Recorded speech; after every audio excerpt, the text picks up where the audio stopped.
Well, good evening, everyone. Michael Soothing here. I thought what we would talk about today is Oregon, my home state, the land of plenty, berries, hazelnuts, salmon, and more. The foods of Oregon. Kind of a foodie, so I'd like to look at the foods of Oregon, see if I'm missing anything. Kind of like to give a shout out to a couple of people. Gary from Scotland has been giving me some really appreciated comments in the comment section, and Serena gave me a very kind compliment and said that she's using these videos to relax and learn English and things like that. And going back several years, I've got, let's see, I think Garrett said he was going through my older videos, and who wanted a shout out? I had it written down someplace. Anyway, Shargo and Calamity Jane and all kinds of people are, really consistent long-term subbies. I have so many that I would love to give a shout out to, but I'm going to stop there for now, and maybe tell me if it's your birthday or something, and I can do that from time to time. But let's get right into it and see what Oregon has to offer. 26 carats of genuine Arizona turquoise. That's not from Oregon. Only $99. I kind of like turquoise, but it has to be really with only certain types of stuff. Seaside, nice town. This magazine's a little bit bent up. It came all messed up and damaged from rain and stuff in the mailbox, by the way. Not in too great a shape, but it's the current edition, January, February 2021. New exhibit starting January 30th in the High Desert Museum. Beavers and Us. We actually still have some beavers in the area out on the Oregon coast. And there's a street not far away from my other town called Beaver Drive or something. There's a creek there where they have built stuff. What's this? A blank piece of paper? They sent me a blank piece of paper. Is it a comment on the state of the minds or the mindset of the people they think they're sending magazines to? I don't know. Maybe this is a commentary on the intellect of the average Oregon driver. Perhaps that's what that is. I don't know. But let's move along. Home sweet home. Yes, we're all getting plenty of time at home sweet home. Mattresses have a lifespan of 7 to 10 years, or roughly 2,500 to 3,500 sleeps, but often go many more years before being replaced. I never really thought about the replacement interval of mattresses, to tell you the truth. Seems like what happens is I'll move from one house to another one. I'll get a new mattress at that time, and that happens, and just have the old stuff hauled away.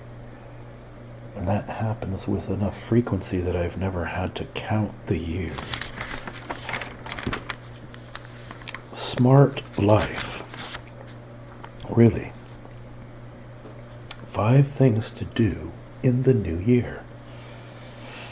Order number 1. Oh, order in number 1.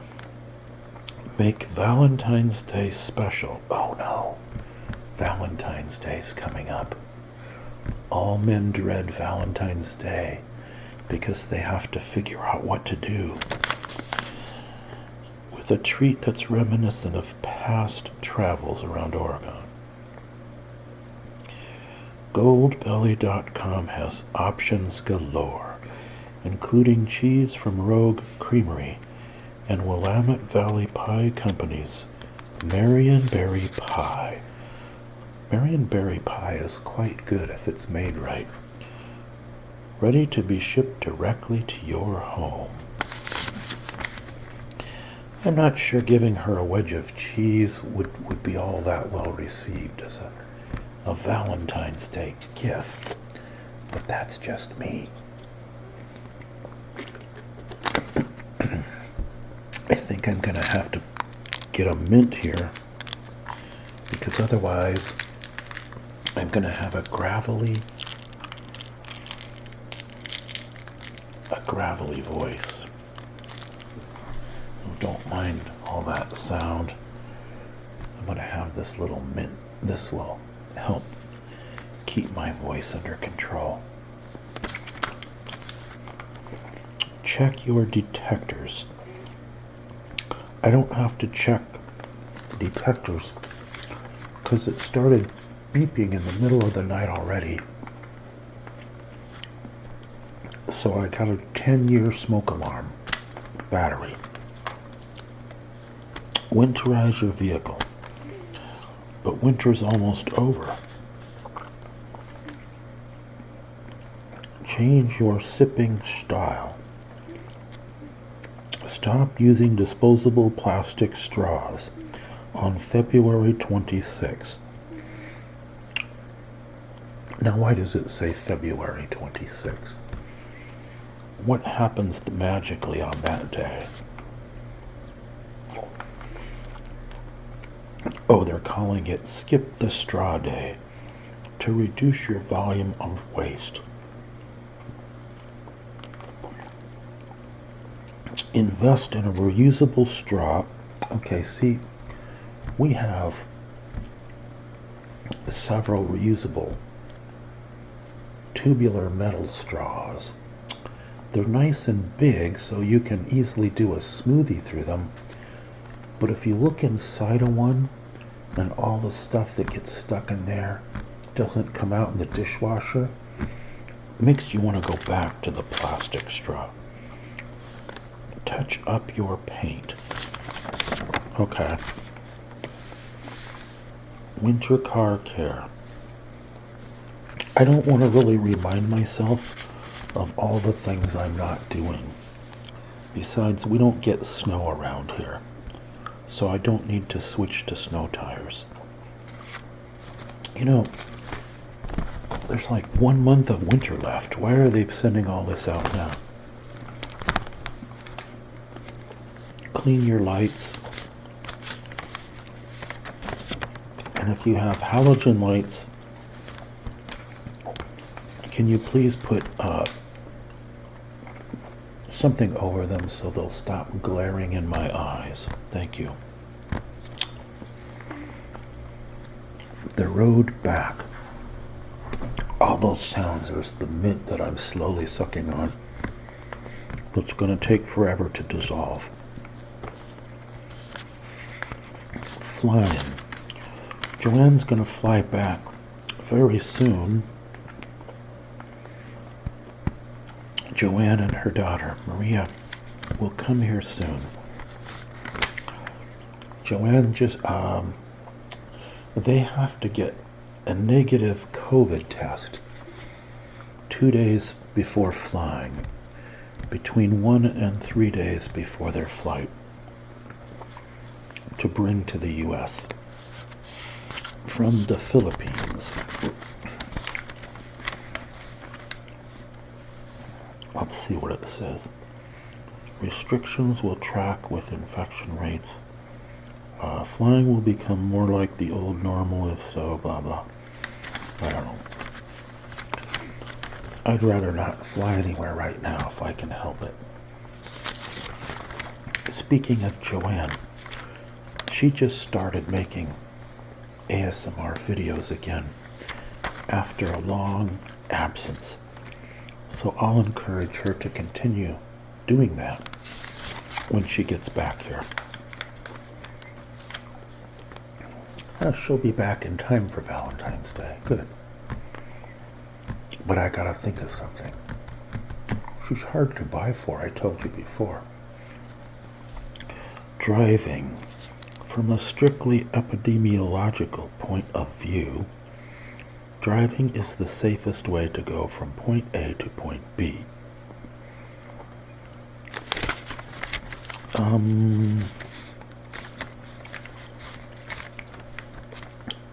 That depends on who's in your car, really. So if it's just you and your spouse and you've been holed up, yes, you won't get COVID from driving. Cruising. Most plan to start sailing again sometime in 2021. I had a friend tell me he booked a cruise to Alaska in June, preparing for winter storms. Once again, I must say they're a little behind. All right, now we're getting into some actual Oregon-specific stuff. Storm watching. It is cool to go down to the coast here and watch these giant Pacific storms roll in. Huge waves that can be 25 to 40 feet high or more once in a while, breaking on the rocks, throwing huge plumes in the air. But they're saying they have some favorite places to go. Timberline Lodge on Oregon's Mount Hood. Oh, that's where they filmed The Shining with Jack Nicholson. And who is that mousy actress that plays his wife, who played Olive Oil in Popeye? Can't remember. You guys will tell me. That was a great adaptation of the Stephen King novel. Much better than when Stephen King made his own film. I must say, being a good writer doesn't make you a good director. So he's not going to outdo Stanley Kubrick. Sylvia Beach Hotel in Newport. Oh, anyway, so that was for if you want a big snowstorm to watch. But those are kind of silent and you can't see much. So I like the ocean storm better. Sylvia Beach Hotel in Newport, above Nye Beach. And we stayed at a hotel in Lincoln City with a nice view right over the beach. And you could see all the waves coming in. I stayed there when I was playing in that big poker tournament there.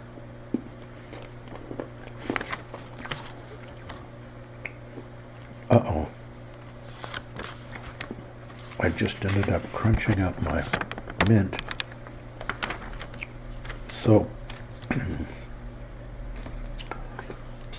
we'll see how I do. I need water. Water everywhere. But not a drop to drink. Where the wild horses roam. Where do they roam? Do they roam where the buffalo roam? Oh, give me a home where the buffalo roam.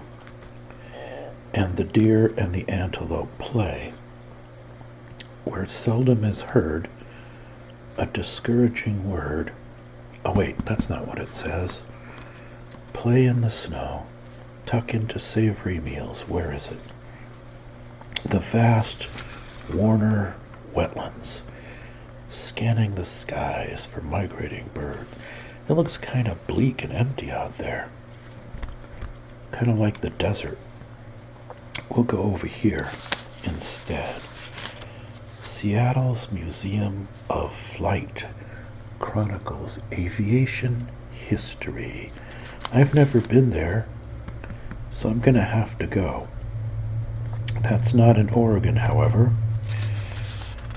They have a flight museum up the coast in Tillamook, of all places, by the big Tillamook cheese factory. I talked about them in a previous video. Olympia, Washington. Now see, they're not telling us about the Oregon stuff they promised. Nothing against Olympia. We went to the downtown there, and man, it was bad. I wouldn't hang out there at night, I can tell you for sure. Rough place. Sorry, Olympia. I'll go to the surrounding areas of nature, but not into the city. Ah, here we are. Finally, we get to our primary topic. Excuse me. Oregon in 8 bites. From hazelnuts and marionberries to shellfish and salmon. The soul of the state is on your plate. Let's see what we got here. Clockwise from top. Blueberries from Pennington Farms. We went and picked blueberries at a blueberry farm, but you can find them in the wild. We even have some planted in our yard. Hopefully they'll come back this year. Then we have, of course, salmon up here. What kind is it? Chinook and coho. So the coho is silver salmon, and Chinook is also known as king salmon. That would be a silver, and that would be a king, I do believe, right there, or Chinook. And then you folks on the East Coast aren't going to agree with me because you think blue crab is the best. But I'm here to tell you that Dungeness crab is the best. Okay, I've had both, but maybe I'm biased. Whatever, yeah. So here we have some kind of cheese. We got hazelnuts down here. Where did these donuts come from? Phil's Donuts. From Bernard's Farm. And chanterelles, which is a fancy kind of mushroom, gathered at Oswald State Park. Maybe we'll have to go check that out sometime and do a little fungi hunting. There's a fungus among us. Okay, so sorry if you've heard that about 8,700 times, folks. Discovering and devouring local foods is an Oregon pastime. Right after bad driving. Oh wait, it doesn't say that. Part entertainment, part obsession. Oregonians think nothing of driving badly hours to hunt for wild mushrooms, to score a berry milkshake at a roadside stand, or to crack open a freshly caught and steamed Dungeness crab. You can go to a place just a little south of Newport, Oregon, which is a little ways up the coast from us, and right by the side of Highway 101, you'll see a place that has fresh steamed crab and all kinds of other seafood. I don't remember the name of it, but if you drive south of Newport, a mile or two, you can't miss it. Okay, We even argue, it says here, about our donuts. Do we argue about our donuts? If you've heard that you should go to Voodoo Donuts, I would say maybe as a one-time expedition. But beyond that, they're overrated and very overpriced. That's just me. Go as an experience because they're so different. That's all I'll say about those donuts. Different. Worth visiting once, okay, for sure. They're in Portland and in Eugene. I think those are the two cities they're in. Here are 8 of the state's signature comestibles. I thought I had heard every word there is in my vocabulary, but they just used one I didn't know. Comestibles. Okay, I'm gonna look that up later. I'm sure it means edible or something, but readily edible. Ooh, that looks good. Blackberry raspberry streusel pie. Or as they used to say in the South, pie. Pie. Anyway, Oregon's own Marionberries. I've had Marionberry cobbler that's very, very good here in Oregon. More than one place, so it's a great thing. They're kind of like blackberries, only without the seeds. And that's what makes them yummy. Okay, berries. There's berries all over Oregon. You can pick them at berry farms, or you can find like blackberries grow everywhere by the billions. So they're easy to find and pick. Just be careful not to encroach on somebody's private property when you're doing it. Cheese, a wedge of Rogue Creamery Smoky Blue. Rogue Creamery. I haven't been there. Maybe I should check that out. Oregon's most decorated cheeses sit aging in the south of the state at Central Point's Rogue Creamery. It's handmade, cave-aged Roquefort-style blues regularly win international awards. The cheeses are Oregon samplers in a bite, etc., etc. Still need a Tillamook fix? Head to the banks of the Sandy River in Troutdale, where charming throwback Sugar Pine Drive-In toasts up one of the state's prettiest, ooziest grilled cheese sandwiches. Sounds pretty good. Coffee. Oh, you know there's a lot of coffee houses and coffee roasting in both Oregon and Washington. Of course, Starbucks started in Seattle, but Portland has many coffee houses too. I don't want them to decorate the top of my coffee with a bunch of stuff, because then I'm going to feel like I can't drink it. You know, I'll be spoiling the thing.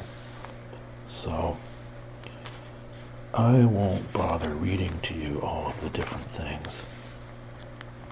Oh, here we are with the donut controversy. Let's see if they talk about Voodoo Donuts. Berliner-style donuts from Phil's. The fry machine at Pip's Original Donuts and Chai Pandan Donuts from Portland's Mata Cart. Is that the chai donut? I don't want a chai donut, I'm sorry. I'll stick with a more traditional flavor. Chai should only be in tea. Let's see. Want to measure the humble donuts standing as a representative of Oregon culture? just count all the pink Voodoo donut boxes and cartons of Blue Star brioche rounds you see tourists carrying as edible souvenirs. But there's more to the state's donut scene than those standbys, so they do chat about voodoo a little bit. Drizzled with honey? I don't want honey on a donut. And flecked with sea salt? Okay, the author is now certifiably insane. Okay. Spiced. No, just give me a good old maple or chocolate donut, okay? Jelly donut. I can't eat any of that now because of blood sugar. So I have almost no donuts on my horizon. Maybe as a treat once every 3 months or something. That's about it. Hazelnuts. We have a lot of nuts in Oregon. I won't make any stupid bad jokes about it, but there are a lot of nut tree farms and things like that. And hazelnuts is one of the biggest crop. And they're pretty good. You thought they were only in other areas, didn't you? But we have them. Yeah, isn't that what the signature nut of Hawaii is? Hazelnuts? Anyway, Hawaii's climate is nothing like Oregon's climate, though. We're both in the Pacific, on the Pacific, but it's always warm there, breezy. They do get a lot of rain, so does Oregon. Mushrooms. Yep, I'm sure you've heard the old thing about being a mushroom, so I won't repeat it. Look at the size of that one. I've seen some huge mushrooms in the forest when we hike. But you know, if you're not an expert, you could risk paralysis or death by picking the wrong mushroom and eating it. So I don't recommend it unless you are a world-renowned expert or you're walking with one. There are certain types that you won't confuse with the poisonous variety, but yeah. No toxic truffles. I just had mushroom soup yesterday for dinner, along with a salad that had seafood on it. And speaking of seafood, salmon. I must say, though, the best salmon I've ever eaten was in Alaska. Had some Chinook salmon there, and never had salmon that was better in my life. But anyway, every kid who grew up in Oregon has a dad or uncle who fished and had a chest freezer full of salmon. Well, I didn't grow up in Oregon, but I do know there's a lot of salmon fishermen here, and I always felt an affinity for the Northwest. This rich, meaty fish has been the foundation of regional diets dating back to early indigenous tribes. Yeah, the Columbia River Gorge remains a hub of salmon culture. You can go to the Bonneville Dam on the Oregon side of the gorge, and you can watch the salmon going up the fish ladder. You can see that outside, or you can go down a couple levels where there's windows and watch them swimming by from inside. So it's pretty cool. They catch some huge salmon up in that area. So far, I haven't had a chance to do salmon fishing here except on the rivers from the shore. I did hook a salmon down in Reedsport, but it got off, and I didn't like that. I have caught, some small salmon that I had to throw back, and that was a lot of fun though. And I've caught small landlocked coho salmon, and those were yummy because it's legal, if they're lake caught, to eat them. But anyway, I do like salmon. It's quite good if you make it right. If you overcook it, it's going to be too dry. So don't overcook your salmon. Shellfish. Yeah. A bowl of chowder at Buttercup in Halem, Oregon. This one looks pretty good, doesn't it? Yeah, I love a good chowder. It's kind of rich if you have it right. Here's some Dungeness crab, of course. Want to get into a heated argument around these parts? Oh, I wonder if they're going to say what I was just talking about. Try telling a local that East Coast lobster, they're talking lobster, not blue crab, tastes better than a Dungeness crab. Oregonians, including me, are emphatic in their love for our hunky native crustacean, with its meaty claws and distinctively sweet, firm, brine-kissed flesh. I'm going to have to agree with the author, because I had lobster on the East Coast. It's not as flavorful as these Dungeness crabs. I must agree. So, go to the Krusty Krab where SpongeBob eats and get some Dungeness. When out-of-towners visit, I'll often use them as an excuse to head to Kelly's Brighton Marina on Oregon's north coast to indulge what I call the full Dungeness experience.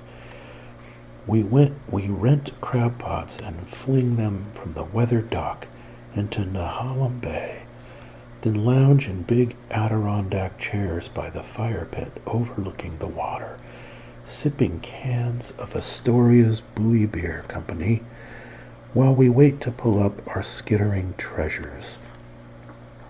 You can also skip the grunt work and buy a live crab or two from the Kelly's staff.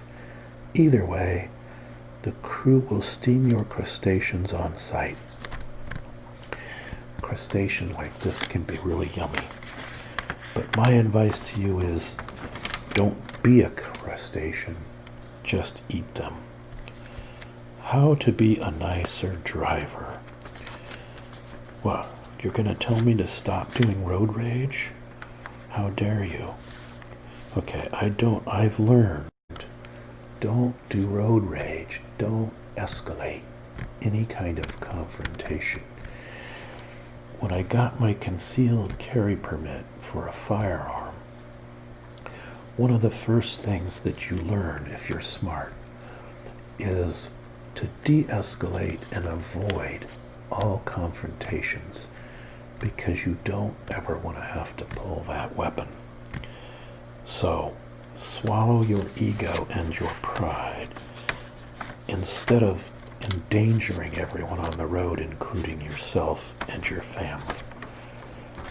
Don't get riled up just because the other person gives you the dirty finger after cutting you off and brake checking you, because they're angry at your very existence, okay?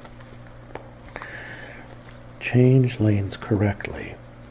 I told you, Oregon drivers don't follow any of these rules. They don't put on their blinker. They don't stay in their lane. They often ride off on the shoulder, especially on Highway 5, which is so bizarre to me. No other people in other states do that. And here you'll see many, many cars doing that. They don't stop at stop signs here, they just blow right through them. Sometimes without even a pause. But anyway, give thanks. No, not for your meal. I do this. When someone pulls over, someone going really slow, like a big RV or, slow pickup truck, when they pull over into the pullover lanes to let faster traffic pass, I turn on my emergency flashing lights and let them flash 3 or 4 times. It's the universal sign of thank you. Although you can also wave, but if your window's up, yeah. Honk politely. Do you know that your horn can do a polite honk or an angry one? Well, now you know. Stop speeding. Sorry, that one's not gonna happen in my lifetime. But yeah, back off. Yes, that's a good one. Share the road. Yeah. Oh, I hate it when people throw things out the window. It's really annoying. Turn down the lights. This is another one that Oregonians don't understand.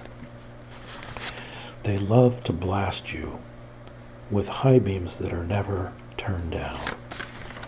So I always lower mine when I'm going towards another vehicle, but yeah. Consider your passengers. Be mindful of their comfort and safety. Joanne doesn't like to go fast because when you're from the islands, there's no such thing as a road where you can go 70 miles per hour. They go about 5 or 10 miles per hour there. So yeah. What else do we have here that we can talk about? Lane keeping assistance. About 14% of new cars. This is what the Oregon drivers need, who always put their right-hand tires on the shoulder and drive along that way like morons. But you know what? So they say 14% of new cars have lane keeping assistance. I drove a rented van that had this, and I didn't like it because it's always fighting you for the wheel. Like you want to change lanes or something, and it's trying to keep you in your lane.